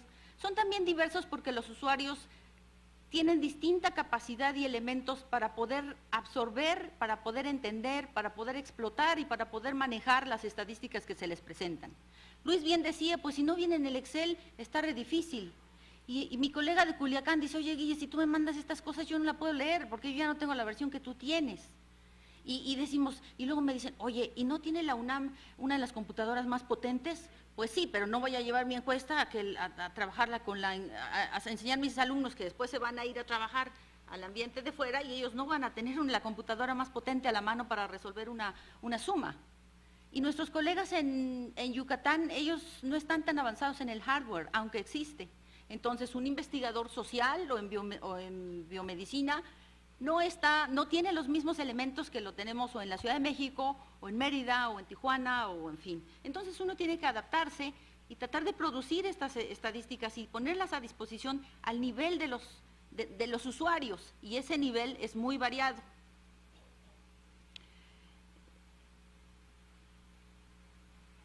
Bueno, creo que en los ejemplos, discúlpenme, me voy a saltar, y quizás el único ejemplo que voy a resaltar también es el del investigador, el doctor Ángel Basols Batalla. Ha trabajado más de 40 años de su vida en la regionalización del país y tiene un conocimiento vasto en la cabeza. En todo lo que ha reportado siempre ha dicho que las estadísticas siempre vayan al terreno, hagan esto, todo, pero tomen las estadísticas que existen de la región, de la microrregión y de todo. Y tiene un gran potencial. No digo que vayamos a las microrregiones que él diseñó y conformó de hace tiempo, pero tiene mucho que decir. Tiene mucho que decir para hacer estos estudios regionales, microrregionales y todo esto. Y creo que es un gran potencial que complementa, suplementa, ayuda al levantamiento de estas encuestas. Otro de los grandes es el doctor Adolfo Chávez, que sabe mucho de desnutrición y de desnutrición infantil. Alguna vez con esta encuesta que trabajábamos me dice una de las nutriólogas, ¿sabes, Guille? El doctor Chávez, antes de que levantemos la encuesta, ya nos dijo cuánto se movió la desnutrición. Le digo, qué barbaridad. Pues sí, me dice, ya sabe todo eso. Claro, entonces les dice la cifra, pero no se las dice por gusto, para hacerles pasar algún mal tiempo. Se los dice porque dice, eso ya lo sabemos, ahora pregunten lo que no sabemos, busquen lo que no está. Y entonces es bastante valioso su apoyo. Otro aspecto que quisiera comentar es, bueno, vuelvo a la pregunta. Bueno, ya me hice esa pregunta. ¿Quiénes son los usuarios? ¿Cómo son? ¿Qué herramientas tienen? ¿Para qué quieren la información? Y luego, ¿y dónde están? La respuesta es si han sido o no útiles. Pues la respuesta es positiva en distinto grado. Como dice Luis, hay algunas que pues nos sirven, las usamos a diario, somos unos usuarios frecuentes. O como dijeran alguien más, pues nosotros usamos la ENIG, porque si no, no tendríamos elementos para seguir, para continuar. O como dijo Gonzalo, pues tomamos de aquí, de Hacienda y de allá, y allá las vamos juntando. Y entonces en distinto grado han dado respuesta, y es mucho mejor que no tener nada. Y se tiene mucho. Y se tiene mucho más de lo que uno cree, pero a veces no se usa, y a veces no se usa a veces porque no se tiene el software para usarla, a veces porque no se tiene el hardware, y a veces porque no se sabe que está. Y si está, ¿cómo se usa? ¿Cómo se cuenta? ¿Qué modelo voy a usar? Entonces, Yo creo que algo que no debemos olvidar es que las estadísticas responden y van de la mano con el avance social, tecnológico, metodológico y científico dentro y fuera del país. O sea, una de las pláticas era reinventar la estadística y yo me pregunté, ¿pero no acaso van juntas? ¿O acaso la estadística se para y dice, voy a dejar que computación, que la sociedad y que todo lo más avance, y ya que avanzó yo doy el salto? Pues no, se va avanzando al parejo. Y no porque haya una ley que dice usted avance al parejo, está porque son necesidades que se crean y se van llenando esos huecos y uno va avanzando a la velocidad en que los demás van avanzando. Yo recuerdo que cuando hacía mi servicio social, y todavía conservo esa, es una cinta magnética así, es una cinta magnética así donde teníamos un estudio del IMSS, solamente unos datos, bueno, y ahora pues en un USB uno trae una encuesta de 10 millones de registros, o sea, eso era impensable. ¿Cómo vamos a avanzar al futuro? No sé, pero no pasamos de la cinta al USB, fuimos pasando a través de los discos floppies, luego los CDs y ahora ya estamos ahí, ahora ya podemos estar en las nubes, como nos decían en la plática de ayer, y decía Miguel, ¿y qué tal si los demás se cuelgan? Pues sí, ¿qué tal si los demás sí lo hacen? Entonces, pues hay problemas detrás también éticos y de seguridad. Quisiera terminar, pues nada más dar algunos ejemplos muy breves. ¿Por qué la sociedad avanza? ¿Dónde están los avances? Pues la convivencia entre parejas mixtas y parejas no mixtas. Entre parejas no mixtas ha existido, yo creo que desde que la humanidad existe, pero nunca había sido legalizada. Ahora ya existe el matrimonio legal. Ahora sí ese trae consecuencias. Ahora sí quizás en el censo del 2020 habrá que medirlo y ver cómo preguntar. La nueva tecnología para recolectar, almacenar y procesar información, de esa ya se ha hablado mucho, y el uso de metodología, esa es de la que muy poco se habla, el uso de metodología adaptada, modificada o creada para procesar información en dos aspectos, de grandes volúmenes y de estructura compleja. Ahí las ciencias de la computación, la estadística y las matemáticas, creo que debí de haber quitado aplicadas, y las matemáticas tienen una gran tarea y la están haciendo, pero la están haciendo a un paso y entonces se va migrando hacia afuera, pero es algo que está y estará caminando a su paso, pero lo hará. En el área científica, pues cada vez los investigadores dijeron, miren, nosotros ya sabemos cuál es el nivel de desnutrición infantil, tal vez aproximado, pero ya tenemos más que no tener nada. Y ahora, ¿cuáles son los factores? ¿A dónde podemos movernos para modificar esto? ¿Será que el cáncer de mama en la Ciudad de México es muy alto? ¿Será que en esas comunidades de 0 a 500 también es alto? ¿Será que la desnutrición, dónde está? Las enfermedades cardiovasculares, ¿será que solo se dan en nuestras áreas urbanas o también en las otras? Pero no queremos conocer si sí o si no por conocer el número, lo quieren saber los médicos, los antropólogos, los sociólogos, para ver cómo mejoramos y a final de cuentas cómo incrementamos el bienestar. Siempre nosotros, y algo que me ha impresionado cada vez más, es preocuparnos, y es muy importante, preocuparnos por el bienestar de aquel estrato rural, pero si lo vemos desde los ojos de los investigadores, es un ambiente virgen que si se estudiara, daría muchísimo para la ciencia en México, y para la ciencia tan tangible como decir, ¿sabe usted? No se exponga tanto a tal cosa y a tal cosa, hágale así o váyase así o así y mejore, en lugar de semejantes cosas. Esto me recuerda mucho a escuchar un médico que decía, mire, si usted con una aspirina se cura, usted está usando lo mejor que hay, porque entonces se curó y el médico supo atinarle y los diagnosticó bien. Si usted tiene una operación de corazón abierto, es que ya no hubo remedio, es que ya no sabemos, es que quién sabe qué pasó. Y entonces usted está usando la tecnología más alta, pero pues quién sabe, no lo supimos diagnosticar y a ver si se salva. Entonces hay varios puntos de vista en cuanto a varios espejos desde donde va a ver las cosas. Y ahora quiero terminar con unos comentarios finales bastante distintos quizás a los que han ocurrido, y son que existen usuarios potenciales que desconocen la gama de estadísticas existentes y disponibles. Están los que son potenciales y las desconocen, pero también están los que sí saben que existe, pero que no la saben usar. Pues en una plática que tuve con el doctor Basol Ratay hace unos como 10 años, me dijo, ¿tú qué entiendes de estos números y de estas? Pues, ¿por qué no lo haces? Me decía, ¿no? Un poquito. No, pues sí, tiene razón. Es decir, él es un profesor emérito bastante querido y bastante distinguido, y no podemos pedirle que él a sus 90 años, pues, o los que tiene, se ponga allí a la nueva tecnología. Pero ellos dicen, pues, casi como decía, pues si yo pudiera lo haría, pero ya pasó mi tiempo. Entonces hay varios usuarios potenciales que están y que o no saben que está la estadística o no tienen los elementos para hacerlos. Existen usuarios que uniendo, y este es un aspecto que ya lo tocó el compañero del Coneval, existen varios usuarios que uniendo recursos podrían patrocinar la obtención de estadísticas de poblaciones específicas, ya sea a través de proyectos nuevos o innovativos, o bien participando, apoyándose en proyectos ya existentes. Esto ya ocurre en el país, y fuera del país ocurre con mucho más frecuencia, que dicen, bueno, ¿por qué no yo antropólogo, y yo médico, y yo tal, coopero con un poquito?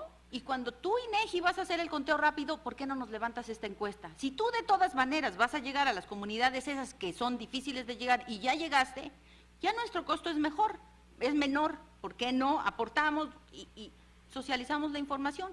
Y el médico va a saber esto, y el antropólogo esto, y el esto. ¿Por qué no lo hacemos? Ahí tal vez falta una difusión de un poquito, cuando uno se los dice, algunos dicen, ¿a poco se puede? Sí se puede. Digo, hay que saberlo hacer, pero se puede.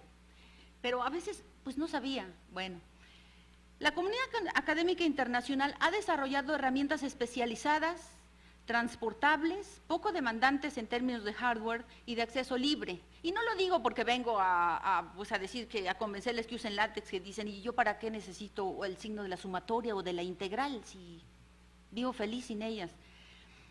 Entonces, pero lo voy a dar para ejemplificar un poquito cómo contribuye a la difusión y a la diseminación de las estadísticas. El sistema operativo Linux es un sistema que nació de la tesis de maestría de un chico de Finlandia.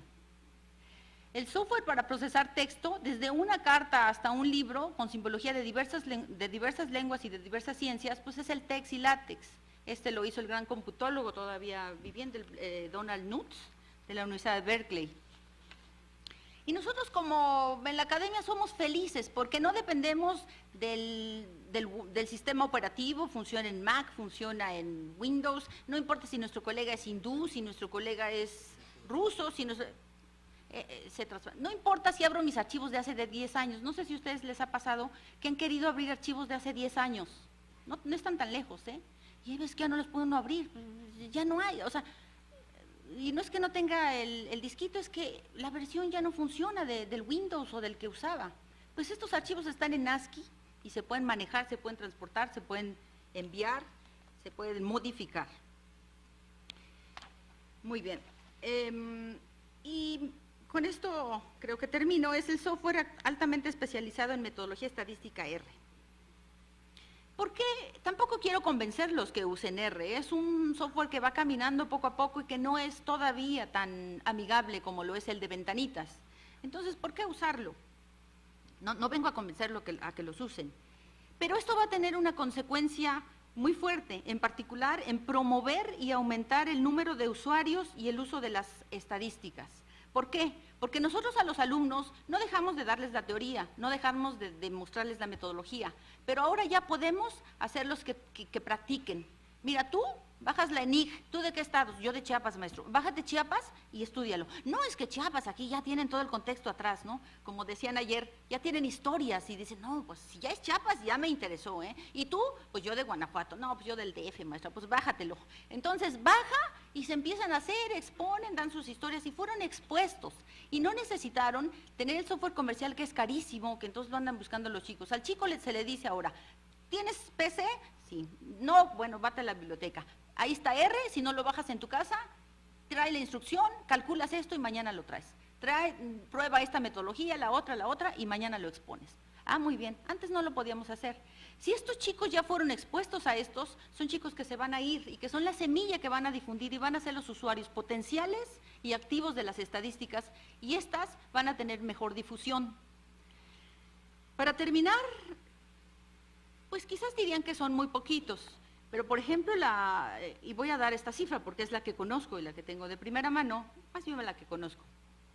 La matrícula de Facultad de Ciencias es de 6,000 en números gruesos, tiene una matrícula de actuaría de 1,600 y cada año egresa 300 actuarios, nada más la Facultad de Ciencias. Están todas las demás universidades fuera de la Ciudad de México, privadas y no privadas, dentro del país las privadas también, está Puebla, está la UTLA, está Acatlán, está la Universidad de, pues las privadas, ¿no? La Ibero y todas ellas, donde están colegas, estudiantes y todo esto. Entonces, es una manera de diseminar las estadísticas. Nosotros, cuando llegan a visitarnos y nos dicen, aquí está la cartera de estadísticas que hay, casi que ni nos interesamos.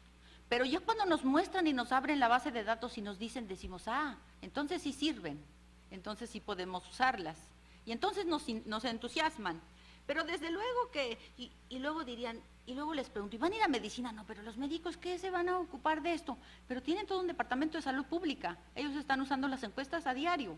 Y decían, ah, pues sí. Entonces, esa es mi participación, y desde luego que si hay algún comentario, pregunta, bienvenido. Desde luego que ha habido omisiones, tal vez algunas imprecisiones, pero esta es la impresión que yo me llevo después de escuchar estas pláticas y comentarios. Y debo apuntar para terminar que este tipo de foros, este tipo de discusiones son bastante ricas y estos ayudan mucho a la difusión y a la diseminación de las estadísticas en el sector desde el que uno actúe. El mío es el académico, pero muchos de los compañeros aquí, ustedes mismos están en distintos ámbitos y se llevan algo y dicen, ah, ahora le vamos a hacer así. Bueno, muchas gracias.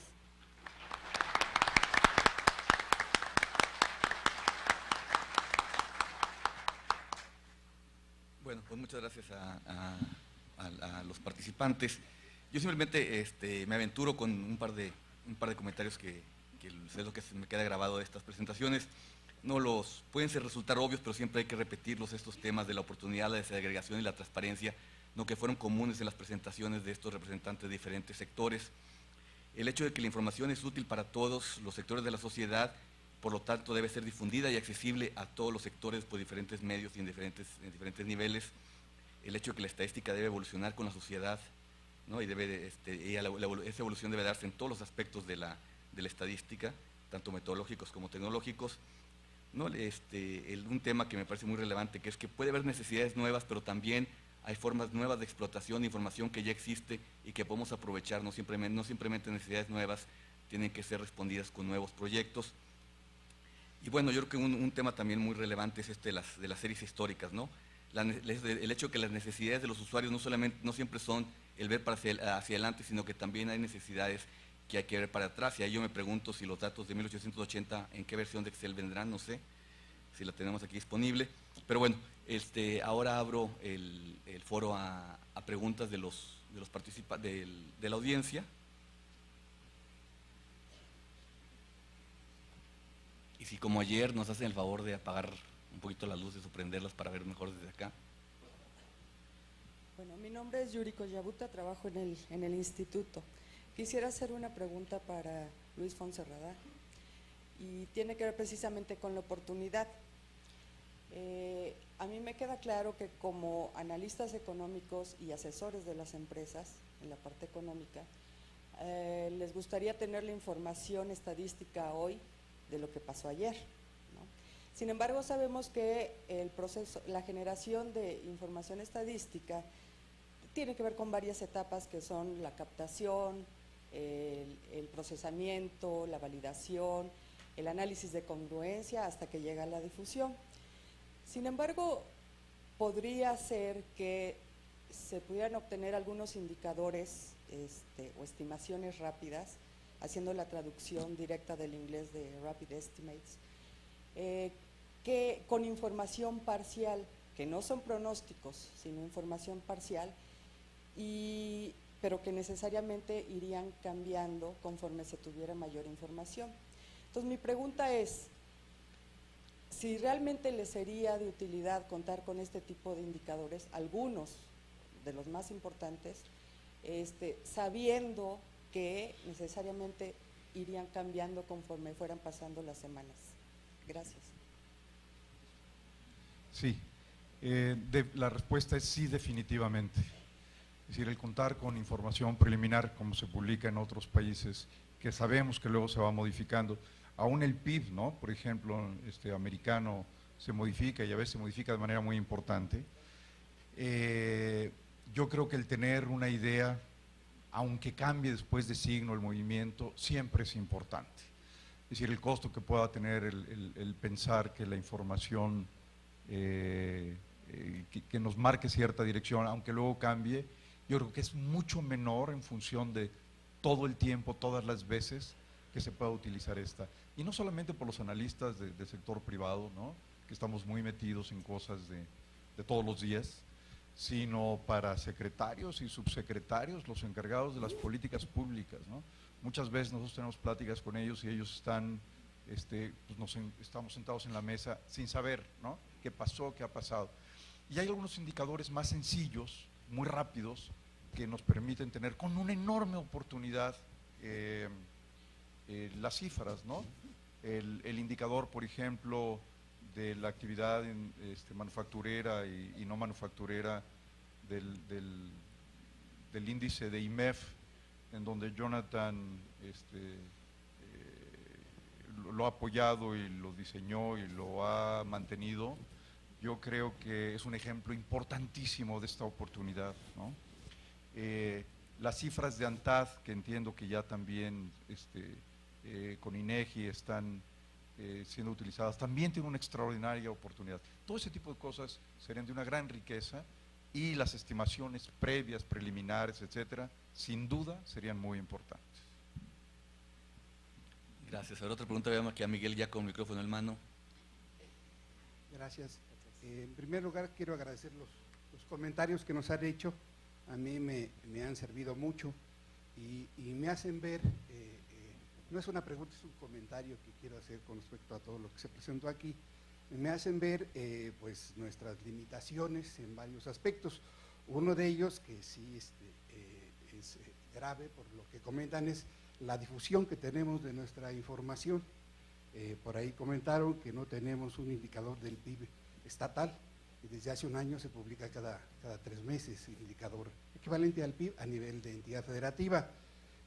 Indicadores de gasto por entidad federativa, el compañero de Coneval habló precisamente de lo que aquí coloquialmente llamamos el mocoso, el módulo de condiciones socioeconómicas, que usamos una muestra muy grande para poder tener esas estimaciones por entidad federativa para que pudiera Coneval sacar adelante estas mediciones. Creo que nos hace falta mucha difusión en cuanto a los productos y también en cuanto a los conceptos, porque los conceptos que utilizamos aquí no los inventa el INEGI. Nosotros en particular en nuestra encuesta de empleo seguimos las recomendaciones de OIT, constantemente estamos participando en foros internacionales, somos miembros del grupo, bueno, somos algunos, o sea, yo no voy, del grupo de Delhi para medir el sector informal. En fin, hay grandes cuestiones que siempre estamos al tanto y buscamos que nuestros proyectos se ajusten a las recomendaciones internacionales para podernos comparar. De nada serviría tener un dato que nada más vale para México o para una entidad federativa. Y sí, la preocupación por tener indicadores más oportunos, con mayor desglose geográfico, créeme que le hemos buscado de todas formas. La ENIC, por ejemplo, se hacía en forma esporádica, luego la recomendación internacional se hace cada 5 años, aquí la hacemos cada 2. Me da mucha envidia a los Estados Unidos, que tienen una encuesta continua de ingresos y gastos. El próximo año ya vamos a empezar con una encuesta continua de gasto, ¿sí? No con cobertura estatal, no nos alcanza el dinero todavía, pero para allá vamos, ¿sí? O sea, es una evolución que ojalá y pues muy pronto podamos atender todas sus necesidades. Creo que mucho de lo que se dijo aquí, créanme que estamos conscientes, estamos avanzando en eso, nada más que no son proyectos que diga uno para mañana ya tenemos, comentaba aquí con Arturo, o sea, ya tenemos el PIB estatal, lo van a querer por municipio, no va a alcanzar, ¿no? O sea, pero sí vamos a hacer ese movimiento para poder cubrir en la medida de nuestras posibilidades y recursos, pues todas las necesidades que aquí se plantearon. Les agradezco mucho sus comentarios. Yo quisiera comentar. Gracias, además, Enrique y luego Luis. Muchas gracias. Sí, yo creo que esta parte es muy importante. Efectivamente, yo en lo personal celebro mucho que a partir del próximo año se lleve a cabo esta encuesta trimestral de gasto, que es una información muy, muy importante y de mucha utilidad que puede tener. Y bueno, quisiéramos conocer también un poco más de los aspectos metodológicos, en la cobertura que va a tener. Yo creo que cuando hablamos de la desagregación, si quisiéramos llegar a los niveles que se requiere para la operación de algunos programas, tendríamos que pensar en lo que ya también se ha comentado aquí. El Sistema Nacional de Información Estadística y Geográfica es eso, es un sistema integrador, no es coordinado precisamente por el INEGI, pero hay muchos generadores de información. Si nosotros queremos llegar a niveles municipales, hay un dato que a todos nos gustaría, bueno, a algunos, no a todos, algunos nos gustaría conocer, las finanzas públicas municipales. Y es un dato que no tenemos y que sin embargo es generado por los mismos operadores, por las mismas autoridades locales. Pensando en un sistema que debe integrar a diferentes generadores de información, sería interesante acercarse a estos generadores de información y proponer metodologías que permitan obtener información básica relevante para el país. En esta construcción, bueno, pues no se hace efectivamente solo por decreto, tendrá, considero yo, que pasar un tiempo de maduración para que podamos tener ya bien consolidado este sistema. Sí, no, por supuesto, sabemos que el PIB está a nivel estatal. Sería ideal tenerlo a nivel municipal. Sería maravilloso. Sabríamos mucho y podríamos hacer mucho. Espero que sea pronto. Pero el punto es que aún las encuestas de gasto, si no tienen representatividad estatal, no nos sirven. Podemos ver algunas cosas. No podemos hacer política pública si no tenemos representatividad estatal. No nos sirve una cifra para el país. No puede ser. Y de ahí la importancia de que primero sea lo primero. ¿Qué es más importante? Poder diseñar políticas públicas para regiones, para estados. Es decir, el deterioro del tejido social no es gratuito, ¿no? Tiene que ver con que no hemos hecho bien las cosas. Y no podemos hacer bien las cosas si no tenemos cifras claras estatales, al menos estatales. Sería ideal tener las finanzas públicas de los municipios, que son cajas negras, ¿no? Y yo creo que es un esfuerzo importante. De ahí la importancia de que primero sea lo primero. Hay cosas que a lo mejor hay que posponer en función de estas. Y yo creo que no es difícil ver cuáles son las prioridades de la información que requerimos, ¿no? Entonces, en ese sentido, yo creo que valuamos mucho el esfuerzo que se ha hecho, pero no venimos a aplaudir, venimos a decir cómo podemos mejorarlo, ¿no? Y yo creo que eso es fundamental. La representatividad estatal es crítica. Si no, vamos a seguir teniendo una cifra nacional, ¿no? Pues a lo mejor le sirve a la OSD para compararnos con otros, a nosotros no nos sirve para las políticas públicas. Muy bien, tenemos espacio para más preguntas. Veo que alguien allá atrás se levanta. Hola, sí, gracias. Mi nombre es Enrique Ordaz. Igual que Miguel, yo quiero agradecer los comentarios de este panel, han sido muy útiles. Y yo identifico rápidamente dos retos. Bueno, uno ya lo comentó Miguel Cervera, tenemos un reto muy grande en la difusión de la información. Acaban de mencionar estadísticas estatales y municipales, por ejemplo, relativas a finanzas, que obviamente están ahí disponibles. Desde luego nos llamó la atención el concepto de empleo y desempleo, y aquí le preguntaba yo, oye, pero nosotros no inventamos la definición. Y dice, sí, pero nuestra obligación es que la gente sepa qué tipo de definiciones estamos utilizando y por qué las estamos utilizando. Entonces, ese tipo de comentarios nos ayuda y es un reto que tenemos. El otro tiene que ver con una situación común en las exposiciones, y es la integración de información de manera transversal a diferentes fuentes. Ya lo comentaron en las dos primeras exposiciones, en el sentido de que necesitamos una mejor y una mayor coordinación entre diferentes productores de información que usen conceptos, definiciones que sean compatibles y que permitan explotar información de diferentes fuentes, ¿no? Realmente el instituto no podría generar toda la información, como decían por ahí, mediciones incluso de bienestar que involucran una gran cantidad de temas que son más bien cualitativos, pero sí tenemos que avanzar en la coordinación para poder integrar estos grupos de informaciones de manera que puedan ayudarles a los usuarios. Gracias. Y acá en el tercera fila, segundo asiento, y luego Gerardo Leiva.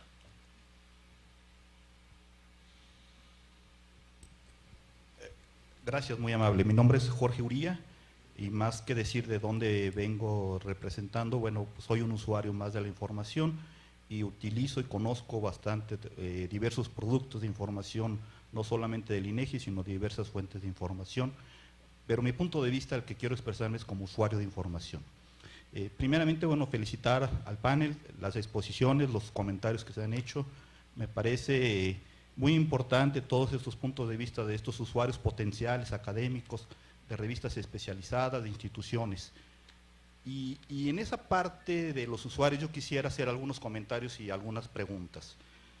¿Realmente el INEGI conoce a todos los usuarios de información de sus productos? Hemos hecho una encuesta para conocer cuáles son sus necesidades, cuáles son, al final, el uso que le da la información. Conocemos si se quedó satisfecho por la información, que tuvo acceso a esta información. ¿Realmente logró resolver su problemática al enfrentarse a un banco de datos, a una página, a una publicación, a un disco compacto, y logró resolver realmente el problema que quería investigar? Yo creo que esta es una parte muy importante donde, si bien el INEGI ha hecho infinidad de estadísticas y de encuestas, yo me preguntaría, porque no he visto a la fecha alguna, si conoce realmente al usuario de la información. Son muchos, son diversos, me queda muy claro que conoce muy bien al Colegio de México, al CIDE y infinidad, pero realmente, si pensáramos, por ejemplo, que los mayores establecimientos en México están representados por las tortillerías, por las paleterías, por las tiendas de abarrotes, y que representan, no sé, el 15, el 20% de los establecimientos comerciales manufactureros. Y pusiéramos en este panel a representantes de estos sectores y les dijéramos cuántas veces han utilizado la información, cómo la utilizan, qué es lo que más utilizan, realmente tuviéramos una respuesta de que ellos conocieran cuáles son sus costos medios, cuáles son sus principales productos, dónde están sus ventajas competitivas, por qué las tiendas como los Oxxos les están ganando mercado, cuáles son sus principales productos, contra quién se están enfrentando. Y este tipo de respuestas, yo creo que en general no las conocen. Y aquí quisiera hacer dos comentarios hacia el INEGI. El primero, no basta con hacer la publicación de la información. Realmente el generar ese conocimiento al momento de generar una publicación es muy importante, es muy valioso, y el reconocimiento que tiene el INEGI a nivel no solamente nacional sino internacional, mis respetos, tiene un gran prestigio. Pero yo creo que el INEGI se está quedando corto. No basta con decir ya publiqué la información. Necesita acercarse a los usuarios de información, dar a conocer con mayor detalle, con mayores canales de comunicación, cuáles son las metodologías, cuáles son los conceptos, cuáles son los productos en los que realmente puede accesar a esa información. Y si no ayuda el INEGI realmente a que el usuario pueda lograr encontrar el dato deseado, posiblemente abandone la investigación. Y es muy fácil representar este ejemplo. Cuando uno está en una página de internet, cuando uno está en una página de internet y navega durante 5 o 10 veces un clic, abandona la investigación. Entonces, lo mismo sucede cuando uno trata de investigar información en cuestión del INEGI. Entonces, mi recomendación es el siguiente: hacer productos temáticos enfocados de los propios usuarios de información que van solicitando a su vez información al INEGI, e irlos depositando en un banco de información, que puede ser el de transparencia, por ejemplo, o puede ser alguna otra institución, donde si yo soy un abarrotero y ya solicité información especializada sobre el sector abarrotero, pues a lo mejor es la misma que me va a servir si el vecino, el de Chihuahua, el de Zacatecas, pregunta lo mismo. Ya puedo encontrar una respuesta de cómo se contestó en otros casos y ya puedo encontrar productos similares, porque no creo que se pregunten cosas muy diferentes a su vez. Entonces, por cuestiones de tiempo, bueno, agradezco y hago estos comentarios. Gracias. Ahí vamos a tomar, yo creo que una última pregunta, bueno, dos últimas, porque una de allá atrás y la de Gerardo Leiva, porque es el organizador. Más vale. Y los comentarios de Jorge, yo creo que vale la pena que después en el café platique con Natalia Volkov o con Enrique Ordaz. Gracias. Para Luis, mencionas, bueno, realmente las necesidades de información no tienen límite. O sea, siempre vamos a querer más. Pero vivimos en un mundo de recursos limitados. Entonces es imposible que tengamos 100 millones de mexicanos haciendo encuestas a cientos de millones de mexicanos. Entonces, algo tenemos que hacer ahí. Por ejemplo, una idea de qué es lo que podríamos hacer es lo que nos acaba de mostrar el compañero Coneval cuando dice, mira, con la metodología de Lanyú, sin tener información de ingresos de los municipios, puedo hacer un mapa de pobreza a nivel de municipio. Y eso es información estadística, pero de una manera diferente. Estoy usando información que tengo en los censos, obtengo parámetros a partir del ENIG, extrapolo, y entonces puedo hacer mi mapa de pobreza con información que entonces no capté necesariamente en campo de manera directa, pero que me resuelve el problema. Entonces, la pregunta es, Luis, ¿qué lugar le das a esta vía de solución, verdad? Donde tal vez con la explotación de información que ya existe podríamos ir resolviendo las preguntas que son muy interesantes, que son válidas y que tal vez a través de métodos de inferencia estadística pudiéramos irles conociendo mejor. Es la pregunta, gracias. Tomamos la última pregunta y después ya les pasamos a los panelistas por un último comentario o respuesta. Allá por la fila 9 había una pregunta, Elsa. ¿Cómo están? Buenos días, yo soy Elsa Rezano. Siguiendo el comentario y más que pregunta, yo voltearía el asunto en términos de que, bueno, nunca va a alcanzar el dinero, pero allá está la academia, y la academia, aparte de estar capacitando, tiene todo el tiempo para estar investigando. Modelos, técnicas de estimaciones a menores niveles existen, la información ahí está, ayúdenos con eso. Y entonces empezamos a producir estimaciones a microrregiones con la información que en este momento tenemos. Gracias. Gracias. A ver, entonces empezamos por Luis, que tiene una pregunta directa. Sí. Yo creo que hay metodologías para poder efectivamente inferir, y Enrique fue muy cuidadoso con las palabras que utilizó. Dijo, inferimos, deducimos, tal, ¿no? Por supuesto, te puedes aproximar a algunas cosas. Y a lo mejor me pongo en este momento mi cachucha de exfuncionario público, ¿no? Es decir, ¿cómo podemos llevar a cabo una verdadera política de salud si no sabemos precisamente cómo es la estructura del gasto de las familias, digamos, por regiones, por estados? Yo creo que no hay manera de sustituir la encuesta directa con una representatividad, con un muestreo bien hecho, para poder efectivamente inferir estadísticamente algo que queremos saber. Nuestro gran problema es regional, no como país. Entonces, este ejercicio, el mapa de pobreza, un mapa de corrupción en el que nosotros hemos trabajado, etcétera, etcétera, son aproximaciones, está bien, y si no tenemos otros elementos, pues tenemos que recurrir a eso. Pero yo creo que necesitamos más y más cada vez llevar a cabo tiros de precisión y no escopetazos en términos de las políticas públicas. Salud, educación, seguridad, infraestructura social son críticas cada vez más. Es decir, recuperar los territorios que se han perdido contra el crimen organizado es urgente. Esto no lo vamos a hacer con una encuesta el año que entra, pero podríamos evitar perder más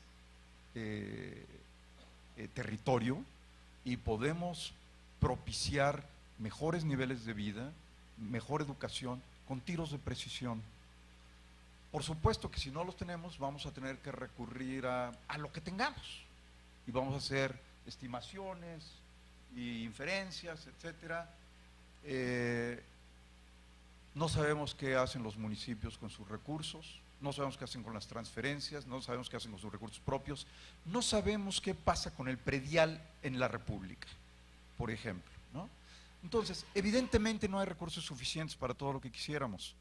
Ojalá pudiéramos tener el PIB municipal, bueno, algún día a lo mejor, pero por eso hay que darle prioridades a lo que hacemos. Dado que los recursos son limitados, yo creo que es muy importante decir, a ver, este es fundamental porque nos va a permitir mejorar la calidad de vida aquí, nos va a permitir resolver y atacar directamente algunos temas específicos de bienestar, de infraestructura social, de eliminar criminalidad, etcétera, etcétera, ¿no?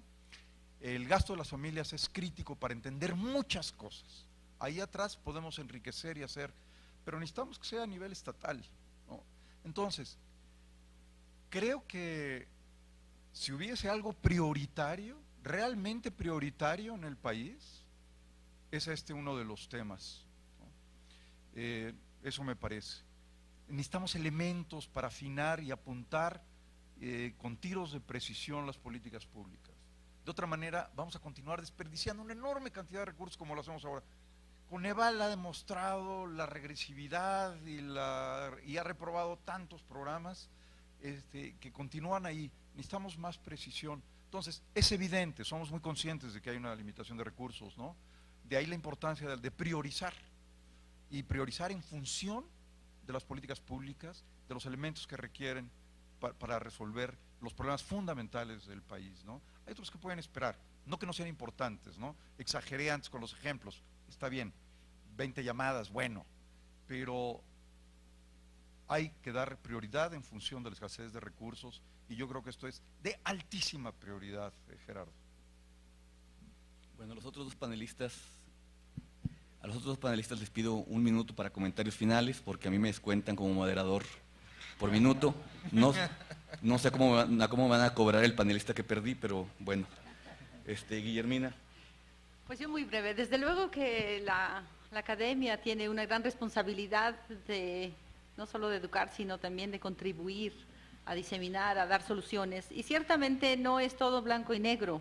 Se pueden conjuntar registros de censo, registros de encuestas, pero yo sigo pensando que el tipo de proyectos que ha hecho el Coneval, es decir, a lo mejor si Luis sabía que el Coneval iba a hacer eso, a lo mejor diría, mira, tal otra empresa o tal otro instituto, lo que sea, también queremos, ¿por qué no vamos juntos y nos beneficiamos? Y el costo se disminuye. Hay que buscar también maneras de disminuir. Y como esa hay muchas ideas, metodologías y todo que se han hecho, o sea, ni siquiera se necesitan descubrir, ya están hechas dentro y fuera del país. Y el otro comentario breve es que nosotros también en la academia, cierto que tenemos mucho tiempo, pero no tanto. Acabamos de cambiar dirección y ahora nos están empujando a bajar los índices, a subir los índices de titulación en las carreras, en todas, en las de ciencias, al menos. Entonces también tenemos una gran tarea al interior que ya nos deja exhaustos a veces, ¿no? Entonces, desde luego que tenemos la mejor disposición, y yo sigo pensando también que este tipo de foros son muy ricos, unos foros muy, pareciera disimilares, y sería muy bueno que hubiesen venido también los demógrafos y otras áreas que son, que tienen algo que decir. Y pues creo que ese es mi comentario final. Gracias. Gracias, Enrique. Bueno, pues solamente pues felicitar al INEGI. Yo creo que el INEGI ha sido una institución que ha mostrado cuál es el camino que asegura la credibilidad y la fortaleza de una institución. La transparencia es un elemento muy importante, y otro que también está incorporado dentro de la práctica de las actividades que desarrolla el Coneval, que es el rigor técnico y metodológico. Estos dos elementos, acompañados precisamente con los resultados de la academia, dan a cualquier institución una fortaleza muy importante. En lo personal, yo creo que el avance que ha tenido la autonomía del INEGI, pues es algo que en lo personal me congratula mucho como mexicano, ¿no? Porque pues finalmente es el resultado que esperamos de un proceso democratizador en nuestro país. Es cuatro. Bueno, muchas gracias a los panelistas, gracias a los comentarios y preguntas. 10 minutos de receso, los esperamos aquí a las 11:10. Gracias.